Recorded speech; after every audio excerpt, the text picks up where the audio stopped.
Coming up, my exposure to black male educators, I had zero.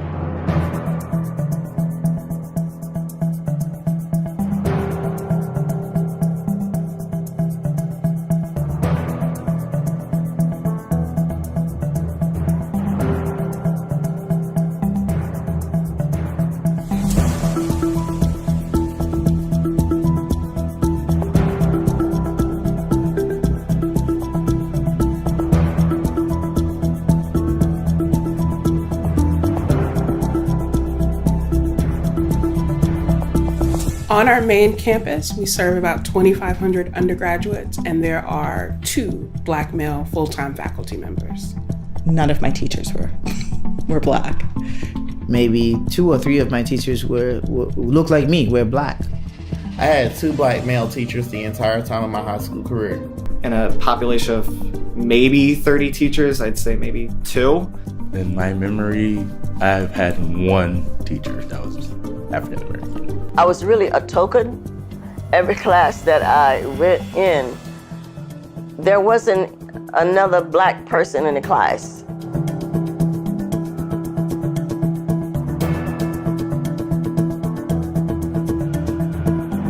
Working in the settings that I've worked in, I could say that I've seen very few male, educators at any level.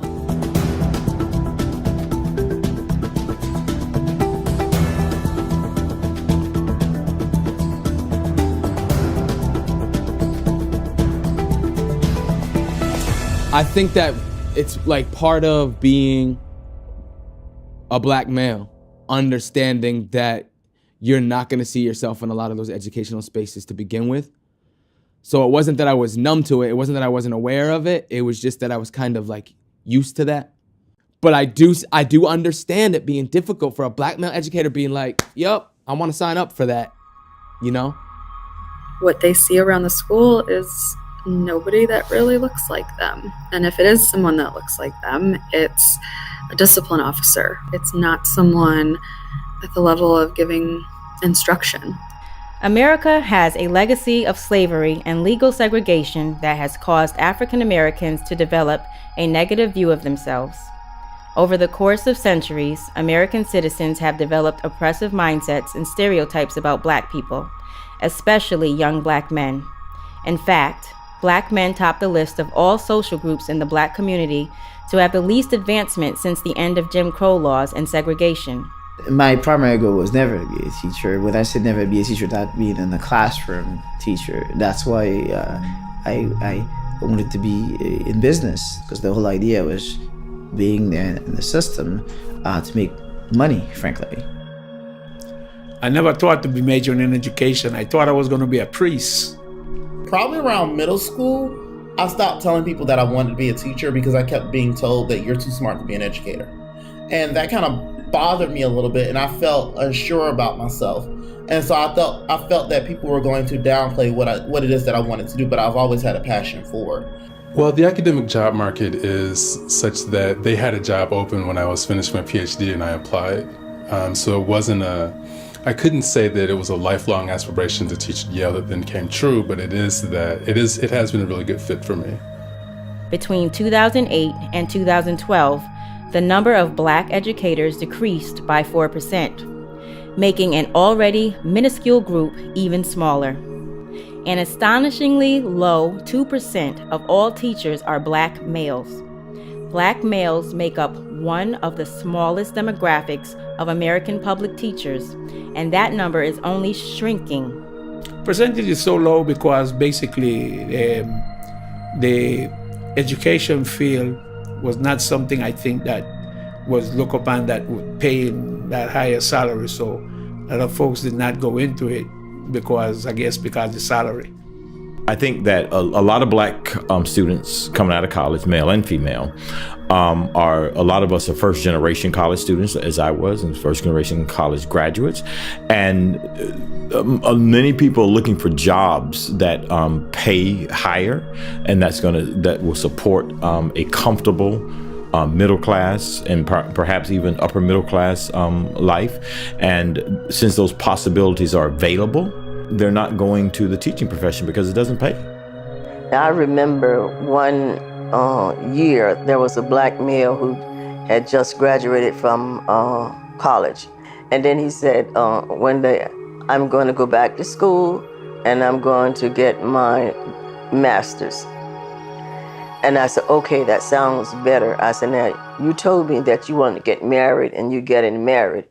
Now, how are you going to take care of your wife, your children, on the salary that you're going to get as a black male? I think it is particularly important for urban students to have people in the classroom who look like them. It's even more important that they have people who are willing to invest in them, not just as a student, but really as a whole child. So if we look at all the psychological research, it shows that students perform to the expectations that we have of them. So if we get trapped in the tragedy of low expectations, that's all those students are going to do. So to have people who say, look, I know you may be dealing with challenges at home or in the neighborhood, but that cannot be an excuse for your success.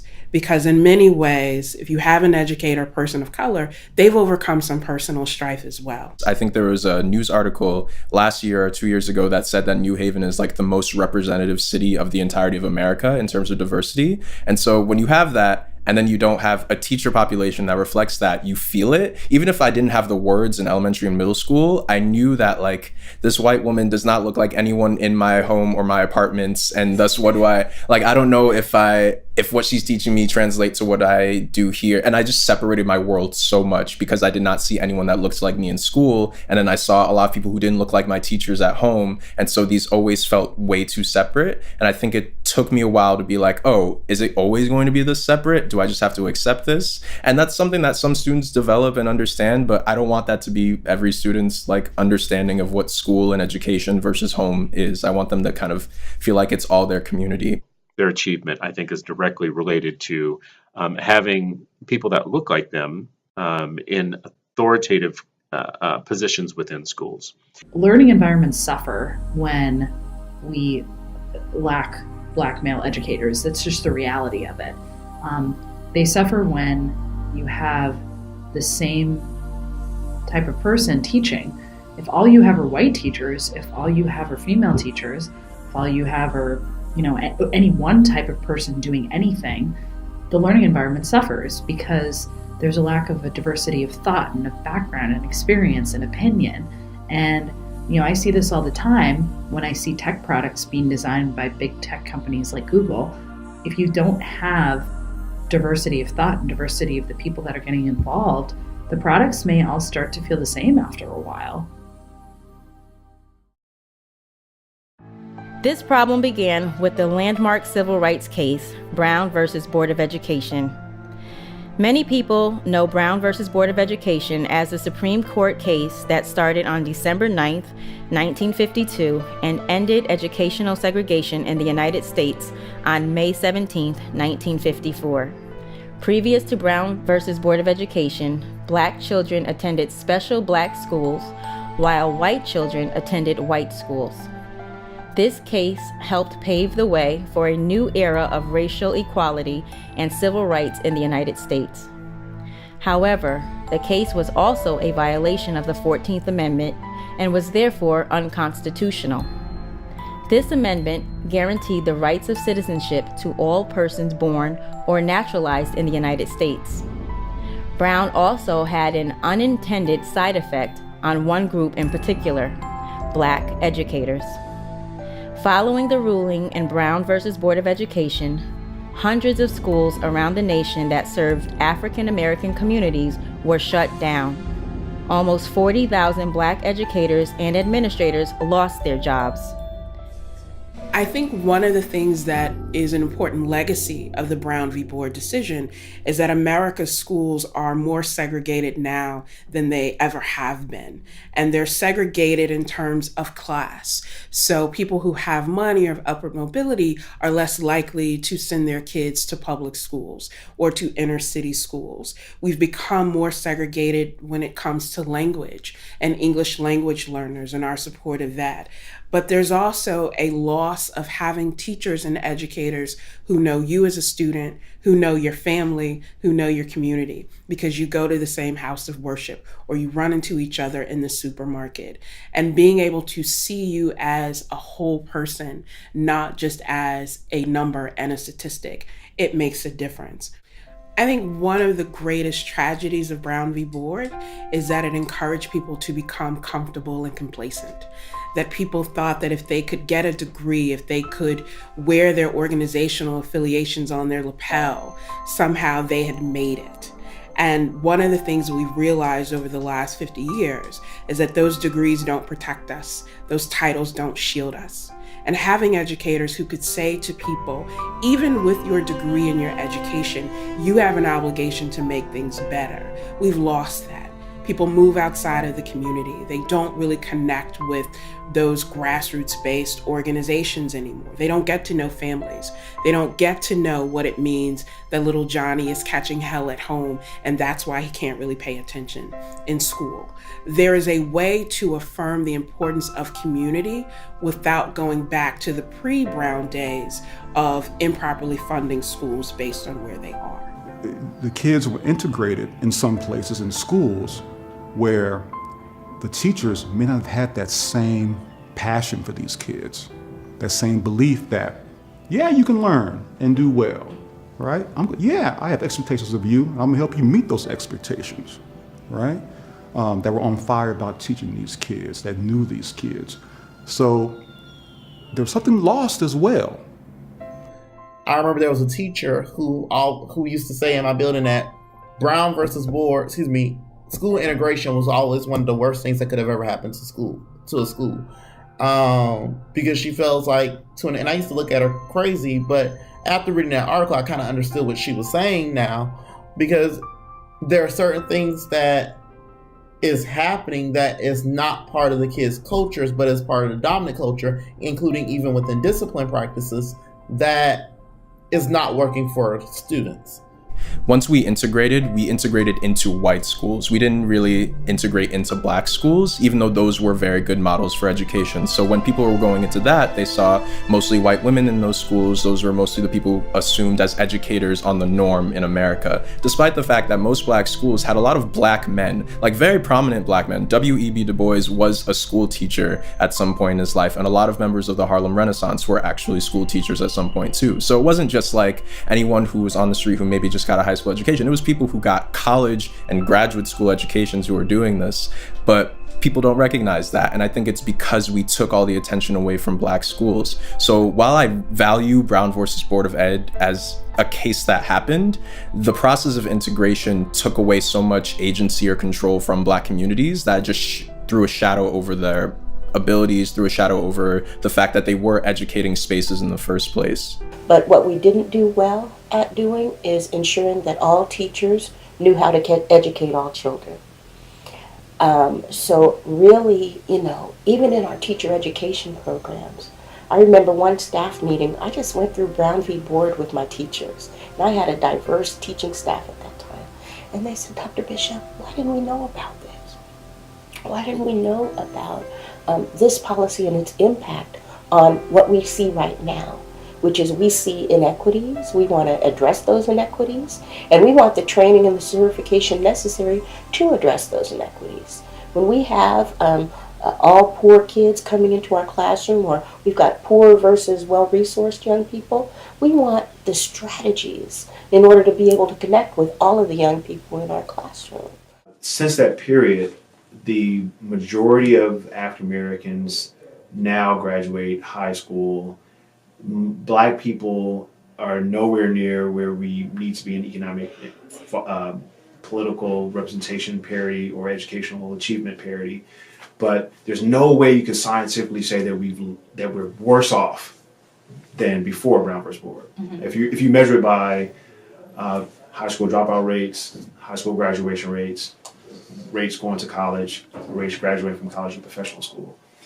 If you want to look at Brown versus Board and say that the goal is to be in an integrated school, to have whites and blacks in the same school, I think that's a different conversation than saying that we want black people to have the same educational resources that white people have. Mm-hmm. I don't believe that you have to have. There are black schools that are majority black schools that have more resources, although they're few small in number, than majority white schools. There's a concern, I think, when we think about the Brown versus Board. Much of it was about the recalcitrance and the resistance of white-controlled school districts to give black schools resources. And the only way people thought that we could get resources is that if we had black children at the white schools, that whites would provide resources for their own schools. And the only way we're going to get them is that we were at those schools. So I think that was a fundamental aim and ambition. And we've seen, I'm sure, as you found in your research, that in the last 20 plus years, there's been actually a resegregation of public schools across the United States. And many people are alarmed by that because the notion is that if there's resegregation, that it also means that these educational disparities will only become more vast, right? The gap will widen. And so there's a mixed bag of results, if you will, with the Brown versus Board. But the end is that black people are better off than we were in 1953. The current trend of where the government is leading now, if they could dismantle the Brown versus the Board of Ed, they would do it right now. That's a fact. Oh, J. Cole says it. J. Cole's like, yo, sometimes I think that it would be better if we were still in a segregated school. Like those segregated systems. I can see both sides of that argument. I think they reference it very much to like there was a school that was at the top of the hill. You had your black schools at the bottom of the hill. And the black schools was doing what they were doing with their community, their culture, with what it is that they had. They had a lack of resources. Lack of resources was a catalyst to be like, yo, this is unequal. What is it, like equal, separate but equal? But it wasn't. It wasn't. And so then they're like, all right, well, then we'll go ahead and we'll have some of the people that are at the bottom of the street start coming into our schools. So then they reform that, right? Brown versus Board of Education, there's resources and stuff, but no one here is up on that culturally relevant pedagogy. And when I say that like if I'm teaching in Lyman, Connecticut, on a farm, and where kids are like out riding four-wheelers, me as a black male educator is gonna become accustomed to that culture so that I could be effective in my instruction in my classroom for that particular culture, right? Not closing my mind to the other cultures, but considering what it is I need to do in that space. Didn't have it, So I think that's why sometimes that argument comes into play where it's like, sometimes segregation, like, it was better because they were rocking it. They were doing what they needed to do, even with limited resources, and they were thriving in that kind of a way. So I get that argument. One of my mentors has said, and I think he's right about this, that America has not done public schools well since integration. And I think he's right about that. Brown versus Board of Education was the attempt to integrate the schools under the notion, which I don't quite frankly agree with, that Thurgood Marshall argued that separate is inherently unequal. That was his argument. A better argument, I think, would have been that because the schools are separate, the money, the resources are unequal. And because we are not willing to make those things equal, then we must integrate the schools. But quite frankly, we could have given the same resources to African-American schools and to white schools, and they would not have been inherently unequal. To say separate is inherently unequal is to say that Morehouse is inherently unequal to some predominantly white school. Spelman is inherently unequal to Agnes Scott because one is predominantly African-American, other is predominantly white. So I think it was a very bad argument, quite frankly, but it was the one that won the day. But I had two sisters. Every morning, they could not go into their classroom. They had to go to the principal's office. And he will talk to them about, now, you're used to eating chitlin and pig feet and pork chop, that type of thing. They receive lectures like that every day, and then they set off in another room to get their lesson. I had to take a test when I became a senior, and would you believe the test was putting pegs in a board? I had to put the square peg in the square hole. The whole thing like that, and I really didn't like it because I thought that I was getting a test so that I could go to school, to college. And when it was over, he had an interview with me, and he told me that after looking at your test score, you will be not going to college because you're not qualified. And I'm thinking, I didn't have any reading on the test. I only put pegs in a board. So I said, well, why? He said, you're not ready. He said, what I can tell you to do, I'll give you some names of people who would like for you to work for them. A lot of ladies need someone to take care of their children, clean the house, and cook for them. And I said, okay, thank you. And I went back to my room and I told my mother. My mother told me I did exactly right, and she asked me, do I want to go to college? And I said, yes, I do. So I put in the application, and I received a teacher's scholarship, and I was able to go to college. Our history is not told. It is not being presented correctly. I'll give you an example. In Vallejo, there was a white teacher teaching her class, and she was teaching that slavery was not bad at all. The slave complained a lot, but they enjoyed it. And you know, that's a lie right out of pit of hell. Slaves did not like eating off the ground. They did not like being beaten. Being raped, killed. Tell me what is likable about that? So they lie about our history. Since Brown, there has almost never been a nationwide increase in Black male educators. Certain regions of the United States see decreases, and others see increases from decade to decade. Despite its positive effect for students, Brown versus Board of Education was a watershed moment that led to a nationwide decrease of Black male educators that still continues today. Well, I think one of the issues in terms of awareness is helping people to understand why it's a problem that we don't have more Black male educators.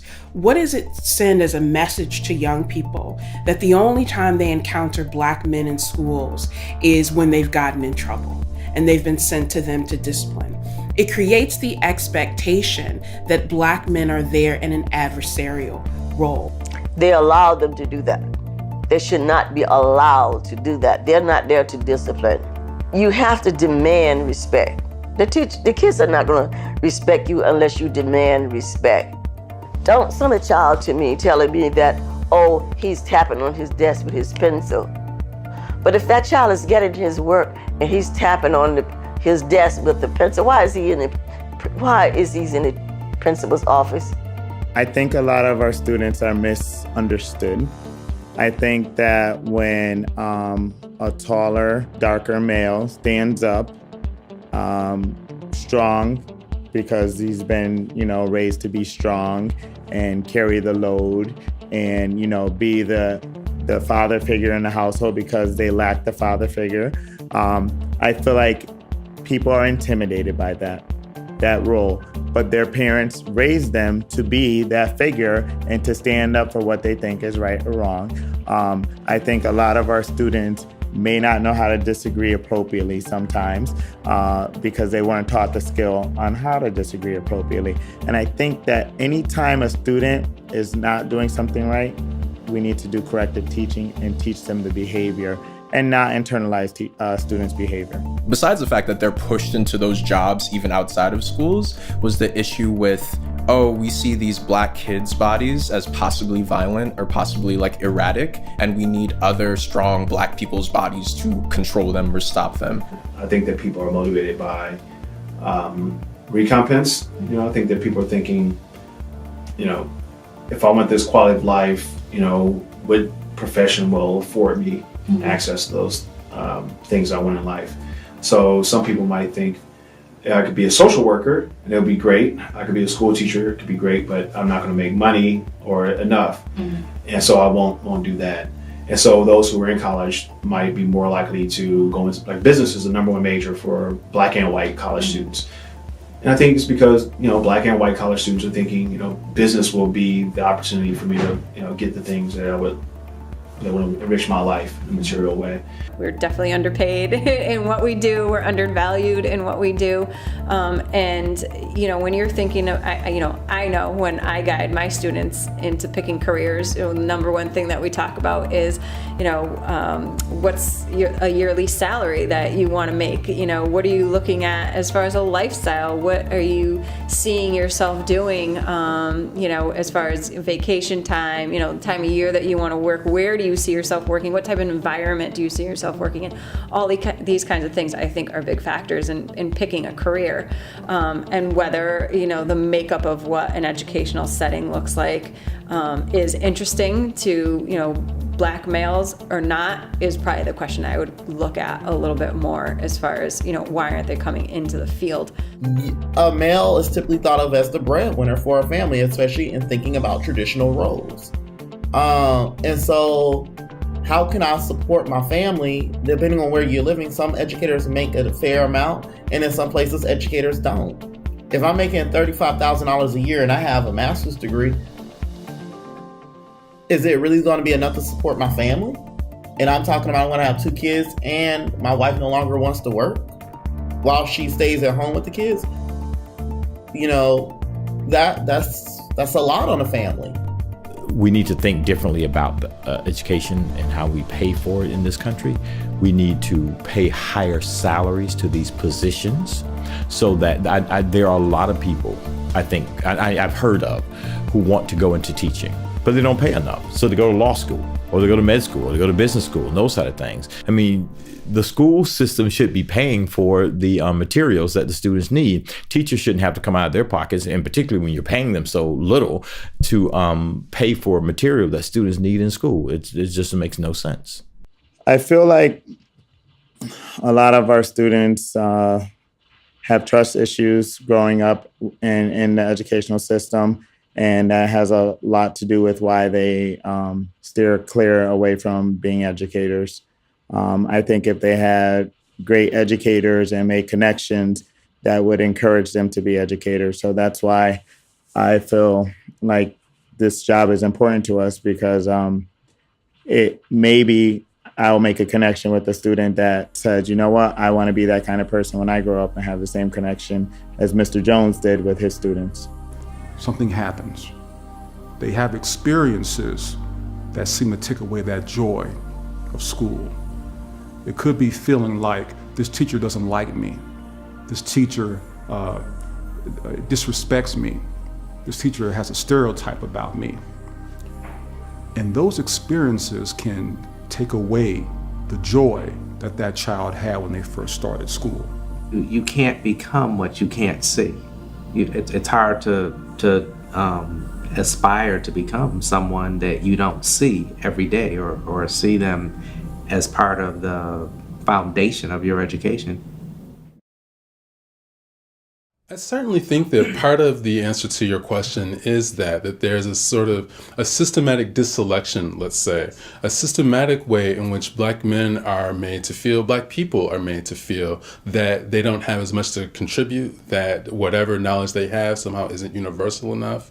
There are studies that will track the ways Black men and women are called on or not, are treated as problem or not, or criminalized from a young age. And a former colleague, someone who just recently left, has done studies on specifically about the ways that interactions with the police discourage interaction with their government, from voting to receiving state aid. And so I have to assume that something similar happens in education, that the more you're either criminalized or made to feel that your contributions are unruly, the less likely you are to want to stay in the classroom and continue to work that hard within a system that doesn't seem to want you or to value you. So I think it's important for young kids to see people who look like them, but it's even more important that they see people who believe in them and see them as potential and possibility and not just as a problem. And I think it's important for kids, not just for Black kids to see Black teachers, but for non-Black students to see people of color in those positions as well. It gives them a sense of the ability to overcome stereotypes so that they understand people can succeed in whatever field they choose. It helps them to understand that being proud of who you are doesn't mean that you can't invest in other people. But I also think it's important for our schools to reflect the communities that we live in. And if we live in an increasingly diverse community, an increasingly diverse world, we need to start that very early on for kids in education. And I think when we can create a consciousness, not just amongst Black males, but amongst Black females, that the most powerful driving force in a nation are educators, and rebrand it as such, then the market will increase on what we pay them. There's a dearth of role models in many schools as well. I think many schools don't have enough African American male teachers that can be role models for young men. I think if there were more African American male teachers, then there may be more boys that might think that this is a profession that they might want to pursue. I would suggest that we need to create unique structures that are affirming for African American males to recruit them into the profession, number one. How do we attract African American males who have gone to college, are highly recruited for other spots, whether it's in the tech world or other places where we are needed or that diversity is needed? And how do you make teaching the profession that they choose? What is it about you that you with a Juris Doctorate would choose to be a teacher, right? And so we have to really tap into that spirit of our young African American male teachers. And I think we have to do a better job of ensuring that our young boys recognize that presence of the African American male teacher, and that they can then one day perhaps aspire to be an African American male teacher. Well, I think teacher cadet programs need to happen a little more in school districts where, you know, we have male teachers, and it doesn't matter if they're Black or white, but I feel like you need to have teachers making a connection with these young students and letting them know how to become a teacher, the benefits you have to becoming a teacher, even break down the salary of in the summers and the time off. I think kids are afraid that they're not good enough leaders. They don't have the confidence to be leaders. And I feel like if they made a connection and had a great mentor, that they would be okay being a leader in the classroom. You know, when our students when they look for success, they look in the community and they look on TV, and whatever those, you know, adults are doing, that's who they gear towards. So a lot of African American men are either athletes, rappers, and making tons of money, and kids are looking at those students or athletes as positive role models and gearing themselves to, oh, I want to play hard like him so I can make this kind of money. I feel like if teachers made the same connection and we had a draft for teachers and, you know, the highest paid teachers got, you know, the best teachers got the highest paid salary, kids would jump on that gravy train also. We want kids to see that being an educator is something powerful, something that they should aspire to do. How do we do that? We make learning second to none. We make it exciting. We make it something that every day kids want to come back to and say, that's what I want to do when I want to grow up. I want to impact kids. I want to change the future. I want to make the world brighter than it is today. I think, you know, students or kids, you know, they get ideas of what they should be or what types of careers they should be interested in based on, you know, what they hear around them, you know. And I think if we want to strengthen, education even more, then, that's what we should be talking about even more. When we, as educators are in a classroom and we see, we always know who that student is, who's a leader, who's able to, help another student, who can take a concept down and really break it down and explain it to another student and get that student to understand and really be that help to that student. That's your future educator. That's the student that somebody should say to, hey, you do a really good job at explaining things. Like, do you ever think about being a teacher? I think ultimately I keep coming back to us needing to be relevant. Like, we still operate off of agrarian school schedule. We don't farm like that anymore. We still rocking like the summers off. Like, we don't even have pre-trips, like, on average for the public school system. We don't have pre-trips where we get together and form a team and go on a hike and sleep out under the stars and get to know each other like that before we actually come into the classroom space. We still got cold rows in classrooms. People walk into this space and they're like, what is this, a cafe? I want to reinvent what education looks and feels like. So that's like the big systematic thing. That's like scheduling why does everyone still come to school at the same time? Why do we still have like kids coming in from 8 and leaving at 2:45 when some students need to come in at 8 and leave at 1 and then go be with a professional in the field that they're interested in, shadowing them for a portion of the day, and then coming back to the community and presenting on, like, it's so scrambled. So the issue, I think, is keeping your mind aligned with the fact that there's dopeness in being an educator. Like for me, like, I would never give it up because I get to step in the room every day and influence that change. Every time I step inside my classroom, it's a civil rights act. Fight oppression by teaching lessons to students that give them wisdom to fight back. The youth be the true hope, forget the future, they the leaders of now. And I suggest adults take notes. We're sick and tired of these institutions bleeding us out, especially if you trans, gay, black, or you brown, especially if you a female holding it down, or if you mentally ill, deaf, blind, or if you wheelchair bound. Now don't you try to beam me up, Scotty. I got a purpose to serve, lyrical church. You can worship the words, and I don't claim to be a god or nothing. I just aim to be the man that my father wasn't. So like teaching is dope.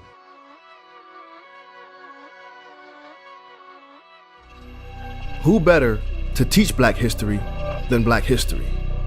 Some think I may learn better or learn more from someone that looks like me. Yet those that look like me in education is something we rarely see. Black men make up only 2% of the education system. Ironically, more often than not, when we give our 2 cents, we can usually get 100% to listen. Kids may respond better to those who know of or have experienced what they go through. But nowadays we have to consider what they're exposed to. There's more drugs and less hugs, more crooks and less books, more black men in corrections and probation, less to correct them or even raise them. Black men, the vacation is over. The excuses are done. We need more black men raising and teaching our sons in the classroom and the streets. We gotta stop letting stereotypes speak for us. If we assemble an army of educated black men, then how can they ignore us? We won't just march and scream. We will be an articulate chorus of educators chasing Martin's dream, as we have dreams too. But there's only a handful of teachers that look like me, so we need you to help us teach our kids to be great, and being great is teachable. And we're calling on each of you, black men, stand up. Our kids have been needing you for decades. This isn't about a paycheck, it's a reality check.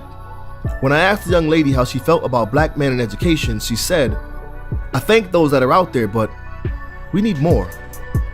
The government doesn't recruit black men to teach, but will recruit them for war. They hire us and place us in classrooms where the students aren't listening. Seems like we're only seen as being good as deans of discipline. Black men, we are the educators of the masses. Doctors, lawyers, and chemists all took classes that had teachers. Even your favorite athlete needed a coach, aka a teacher, that taught them how to reach for success, to never give up and to keep fighting until they win. A teacher taught me how to dribble a ball and a ballpoint pen. Black men, this is bigger than just hoop dreams. There is a world full of youth dreaming for someone that looks like them. This is bigger than Brown versus Board of Education. We need more Brown on the Board of Education so they can put more Brown at the board in education. And didn't class start with the blackboard anyway? But when blacks get bored in education, some give people a different reason to use the chalk. Black men, we are more than just an outline. We are the front line of revolution. Black men, We are more than the revolution. We are an institution of hope, of dreams, of nightmares turned success stories. We tie ties, Timbs, and do-rags. We are a combination of triumph, tribulation, and glory. We are the foundation where our youth will stand. We are a band of brothers. We will always be our brother's keeper. It's time we band together so we can be our children's teachers too.